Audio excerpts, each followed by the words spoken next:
Lundi 12 juillet 2021, mesdames et messieurs, bonjour et merci de regarder RTI 1. Il est 6h30 et c'est l'heure de vous informer. Le vice-président de la Banque mondiale pour l'Afrique de l'Ouest et du Centre est en visite de travail à Korogo. Durant 48 heures, Ousmane Diagana va visiter plusieurs projets multisectoriels de nutrition et de développement de la petite enfance. Des projets dont le coût de réalisation est estimé à 35,5 milliards de francs CFA et qui concernent des enfants de 0 à 5 ans dans 14 régions et 1858 villages du nord et du centre de notre pays. À Korogo, Ousmane Diagana va aussi visiter le centre Wandika dans la sous-préfecture de Sédiogo. À Sinématiali, le centre d'intérêt va porter sur le projet de renforcement de l'alimentation en eau en milieu urbain pour un montant de 83 milliards de francs CFA. Dernière étape de la visite hier dimanche, le site de la zone agro-industrielle de Korogo, estimé lui à 111 milliards de francs CFA. Je vous propose d'écouter Ousmane Diagana. Il est au micro de Noël Niagno. Et je suis très réconforté par ce que j'ai vu. En termes de résultats, d'abord, sur le plan de la nutrition, je vois que le taux de malnutrition qui était relativement élevé dans certaines zones, celles que nous avons visitées aujourd'hui, ça baisse. Non seulement ça baisse, mais les populations qui ont bénéficié de ce programme ont acquis les compétences qui permettent d'assurer la durabilité des résultats qui sont obtenus. Pour ce qui concerne l'eau, la Côte d'Ivoire atteint aujourd'hui un taux de 80%.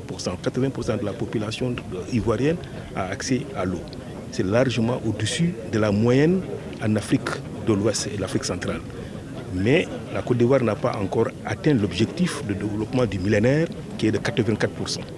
Donc nous allons travailler avec la Côte d'Ivoire pour non seulement que cet objectif soit atteint, mais que l'accès universel soit réalisé. Pour ce qui concerne la chaîne de valeur d'Anakar, on a parlé tantôt, la Côte d'Ivoire est pratiquement le premier producteur mondial. Au-delà de la production, il faut maintenant veiller à ce que la transformation se fasse sur place, que la commercialisation ait lieu. C'est ça qui créera de la richesse, c'est ça qui permettra de lutter contre le chômage et donc créer des emplois pour les jeunes et en particulier pour les femmes parce que le secteur de l'anacardier est grand pourvoyeur d'emplois pour les femmes. Et donc le développement pour qu'il soit réel, il faut qu'il soit inclusif, c'est-à-dire en faveur des femmes et des jeunes. Et ici, à Abidjan, les acteurs ivoiriens des marchés publics viennent de participer à un séminaire de formation. La rencontre aura permis de partager et d'échanger avec Expertise France, une agence publique de conception et de mise en œuvre de projets internationaux et de coopération technique. La lutte contre la corruption dans les marchés publics était au cœur des échanges. On regarde le compte-rendu d'Alvorassa. Hervé Taureau et Jean-Pierre Guinet sont deux formateurs français. Des experts en marché public, des experts référents sur les projets d'appui aux institutions financées par l'Union européenne et Expertise France. Ils ont bien voulu partager leurs expériences avec les personnels de l'Autorité nationale des régulations des marchés publics, ANRNP, de la Direction générale des marchés publics et des cellules de passation des marchés publics. Les échanges ont porté entre autres sur l'appui à l'opérationnalisation des instances de contrôle interne et externe, l'efficacité de la recette et de la dépense publique, la transparence et la redevabilité dans la gestion des finances vis-à-vis des citoyens.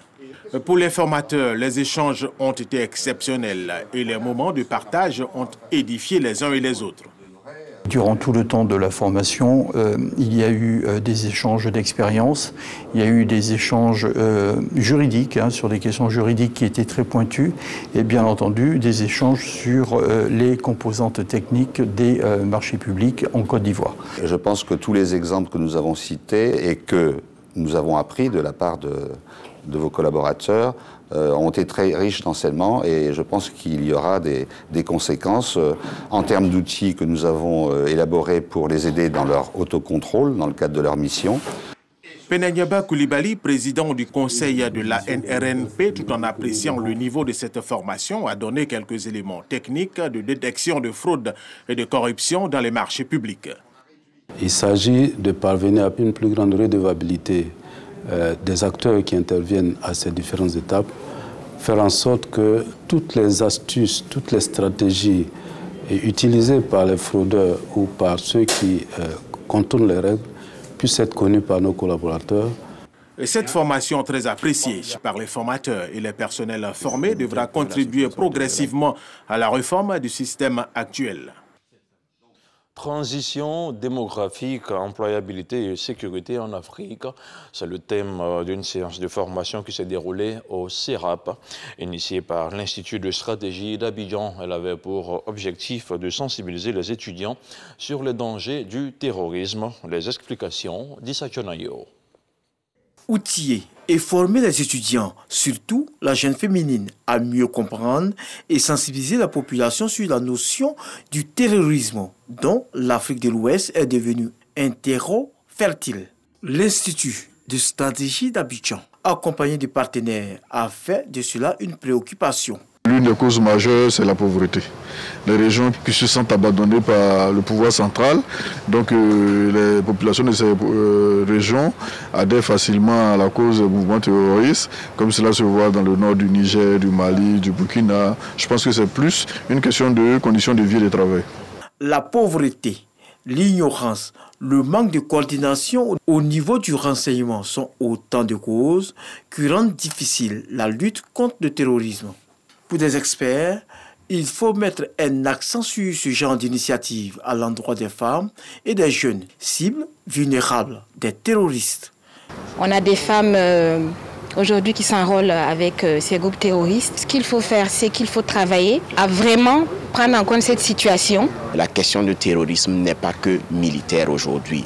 À ce que tous les civils, à ce que tous les Burkinabés, main dans la main, qu'on puisse œuvrer ensemble afin qu'on puisse bouter loin de nos frontières le terrorisme. La lutte efficace contre ce fléau nécessite la mobilisation de tous.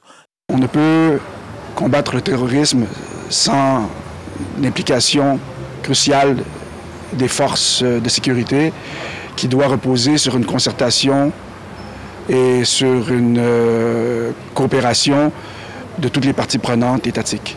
Quant aux étudiants, ils affirment accorder une attention particulière à cette formation. Une femme participer à ce genre d'événement, c'est bon parce que ça permet aussi de sensibiliser les femmes, de voir la part à jouer des femmes et c'est encouragé.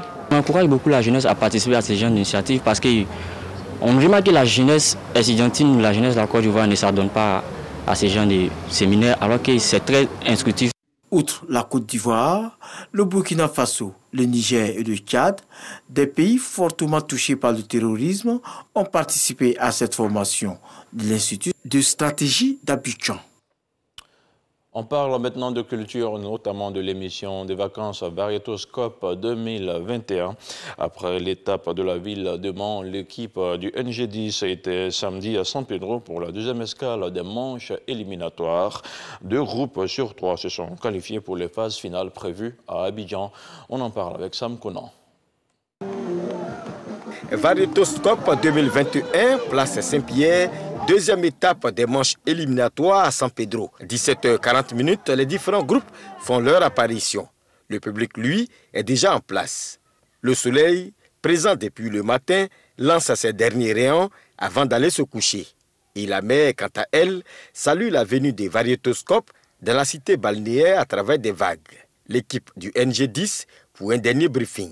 Quand M. le directeur général nous a demandé de remettre sur les rails variétoscope en 2019, on était un peu sceptique. Donc on est en train de reconquérir le public de variétoscope à l'intérieur du pays. Et je suis content quand je vois que les gens sont en train de s'ouvrir à nous. 17h59, le ministre Félix Anoblé est invité à lancer la compétition. Ce qui peut être retenu de variétoscope, c'est maintenir sainement la jeunesse de Côte d'Ivoire dans une émission culturelle. Je souhaite une belle émission et un concours plein d'émotions et de lumière à l'ensemble donc des équipes et des groupes qui vont compétir et que le meilleur puisse gagner. L'étape de San Pedro coïncide avec la date anniversaire du ministre Félix Anoblé. La RTI décide de lui faire une surprise. Joyeux anniversaire.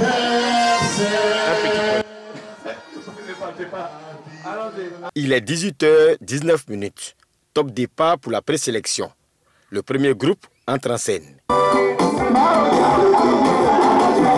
Suivront ensuite les autres groupes qui ont rivalisé avec beaucoup de créativité, sous l'œil vigilant des membres du jury. Retour des variétoscopes à San Pedro, le public venu nombreux a apprécié. Je suis très heureuse de participer à Variétoscope 2021. Je suis venue à mes enfants. J'ai été très heureux de revoir Barthélemy Nabo avec Variétoscope. J'ai regardé les pas de danse. En tout cas, tout ça s'est bien passé. En tout cas, ils sont bien dansés. Il est 19h48. C'est l'heure de la proclamation des résultats. Premier avec 175 points sur 200. Et nous viennent de Biancouma. Wado de Biancouma et Achikadoui d'Anyama sont donc qualifiés pour les phases finales à Abidjan. Succès groupe de San Pedro, éliminé, devra attendre l'année prochaine. Troisième étape des manches éliminatoires des Variétoscopes 2021, Samatigila. Religion à présent dans le cadre du jubilé de l'église Sainte-Bernadette. Une fête de reconnaissance à Dieu a été célébrée hier dimanche au sein de la paroisse. C'était en présence de la marraine de la cérémonie, la ministre de la fonction publique, Anne-Désirée Ouloto.